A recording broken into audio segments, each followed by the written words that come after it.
kama mwanadamu atakuhurumia vipi, lakini huruma ya mwanadamu ina kikomo.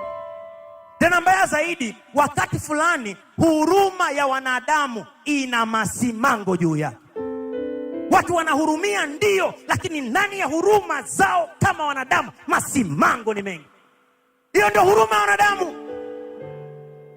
Huruma ya wanadamu hata kama ikikuvisha mavazi haiwezi kuziba uchi. Huruma ya wanadamu hata kama ikikulisha haiwezi kukushibisha. Ndugu zangu, huruma za Yesu zinaendana na mguso tofauti. Huruma za Yesu zinaanza na matumaini, zinaishia kwenye uhalisia wa matumaini. Haishii kwenye pole, inaenda kwenye uponyaji. Haishii kwenye kugusa jeneza, inaishia kwenye kufufua vilivyo ndani ya jeneza. Kuna watu walituhurumia, amina. Lakini ukweli ni kwamba huruma zao huenda hata saizi wanasema, kaka mjomba, ndio mama, kaka nimekubeba sana, kaka pambana mwenyewe.